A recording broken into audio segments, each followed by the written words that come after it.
Olá a todos, bem-vindos ao Frequência Jurídica. Este é o 5º episódio do nosso podcast, desenvolvido pelos alunos do 3º período de Direito da UENG, Campus Goiás, sob a orientação do professor Jonathan Silva. Neste episódio de hoje, vamos conversar um pouco sobre comunicação não violenta, mais conhecida como CNV, e os benefícios psicológicos e também de resolver alguns conflitos por meio do diálogo, sem depender exclusivamente de uma decisão judicial. Em uma sociedade marcada por tensões e discussões, as relações cada vez mais tensas, aprender a se comunicar de forma empática, respeitosa, se tornou algo essencial, inclusive dentro do direito.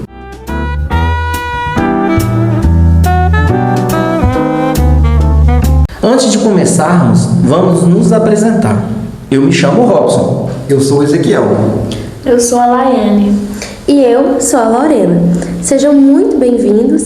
E para nós iniciarmos, quando nós pensamos em conflito, normalmente nós imaginamos brigas, processos e a necessidade de alguém decidir quem está certo ou errado. Mas a questão aqui é: será que todo conflito precisa terminar dessa forma?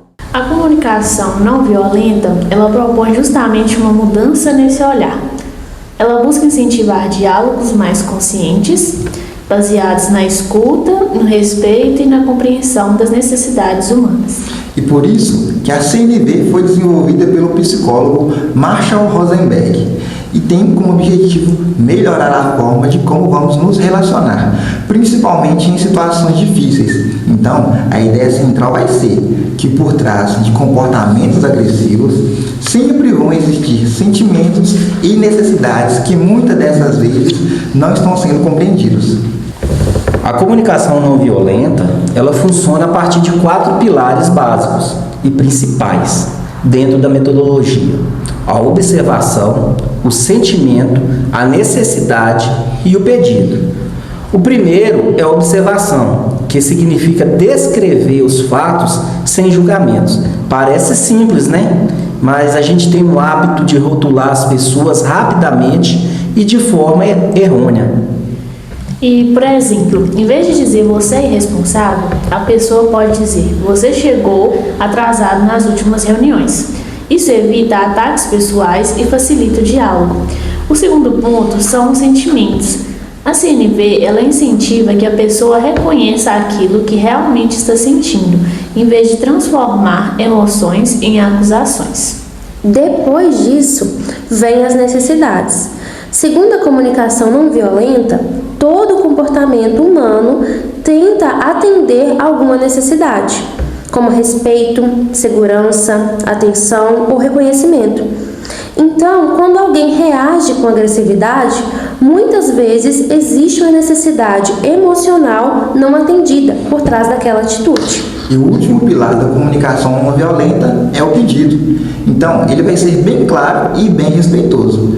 Então, vamos lá. Em vez de você dizer, você nunca me ajuda, a pessoa pode dizer simplesmente, eu estou me sentindo sobrecarregado e gostaria da sua ajuda nas tarefas de hoje. Então, essa mudança vai ser bem sutil.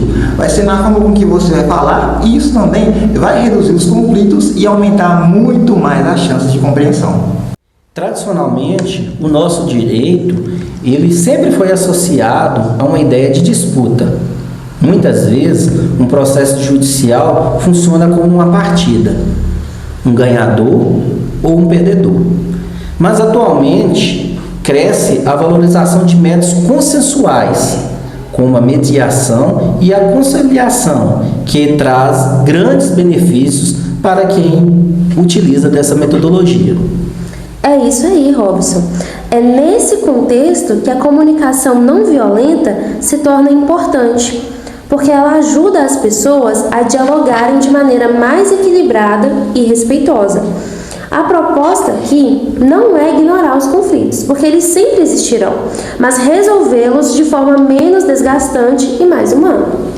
E isso também vai mudar o papel do advogado. Hoje, então, além do conhecimento técnico, muitos profissionais eles vão precisar desenvolver habilidades como a escuta ativa, como a empatia e também a sua inteligência emocional. Então, essa chamada advocacia colaborativa, ela sempre vai buscar construir soluções por meio do diálogo, evitando conflitos e também esses desgastes desnecessários. E isso é importante porque muitos processos se intensificam pela falta de comunicação adequada. Às vezes as pessoas não querem apenas ganhar uma causa, elas querem ser ouvidas, respeitadas e compreendidas. Quando existe espaço para diálogo, as soluções elas costumam ser mais satisfatórias para todos os envolvidos. Outro ponto importante é o impacto psicológico dos conflitos. Processos longos e desgastantes podem gerar ansiedade, estresse, insegurança e sofrimento emocional, principalmente em conflitos familiares. Por isso, o direito e a psicologia acabam se aproximando cada vez mais. Interessante isso, Laiane. A psicologia ajuda a compreender que o conflito faz parte da experiência humana, né? O problema, como nós falamos aqui, não é o conflito em si, mas a forma como ele é conduzido. Em muitos casos, por exemplo, existem sentimentos profundos envolvidos, como a mágoa, frustração e aquela sensação de abandono. Boa, Lorena. Então, vai ser justamente por isso que essas mediações elas vão ter um papel muito importante. O mediador ele vai estar ali não só para decidir quem está certo ou quem está errado, mas ele está ali para facilitar a comunicação entre as partes. E isso vai contribuir muito para que as pessoas encontrem soluções muito mais equilibradas e menos traumáticas. Pessoal, vocês colocaram colocações primordiais. A comunicação violenta, ela nos ajuda nesse processo porque incentiva a empatia, a escuta verdadeira com o próximo e também quando as pessoas conseguem se sentir compreendidas. A tendência é que o conflito diminua e o diálogo se torne mais produtivo entre as partes. Além disso, resolver de forma saudável também é uma forma de cuidado com a nossa saúde mental e com todos aqueles que compõem o grupo social em discussão.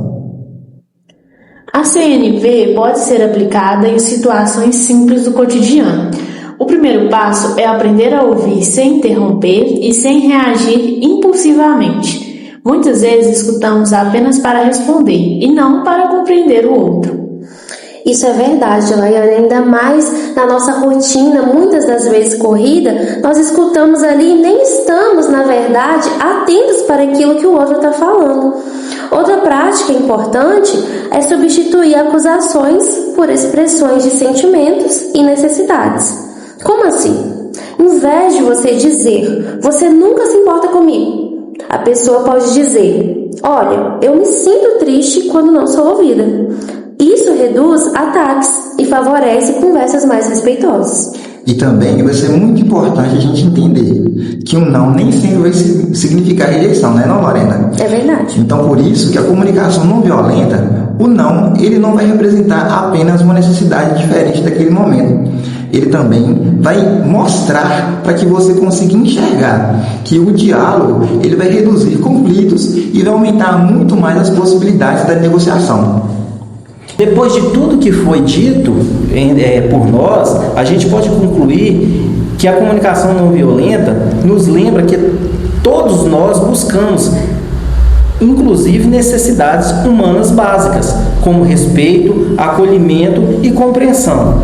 Quando aprendemos a enxergar isso no outro, os conflitos deixam de ser apenas confrontos e passam a ser oportunidades de diálogo entre as partes que a compõem. É isso aí, Robson. Então nós estamos chegando já ao fim do nosso episódio e hoje nós podemos ver como a comunicação não violenta pode contribuir para relações mais humanas, e isso tanto no nosso cotidiano quanto dentro do direito. Então, vai ser mais importante do que buscarmos culpados na comunicação violenta a mediação, que sempre vai propor escuta, compreensão e a construção conjunta de soluções entre os envolvidos.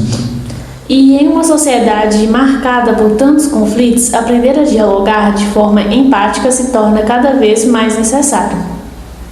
E depois de tudo que foi abordado aqui nessa discussão, a gente pode encerrar esse nosso diálogo aqui com uma frase que resume muito bem essa ideia. Para além do certo e do errado, existe um lugar. Somente ali nos encontraremos. Muito obrigado pela companhia de todos e até uma próxima. Até o próximo episódio. Tchau, tchau, pessoal. Obrigada. Tchau, até a próxima.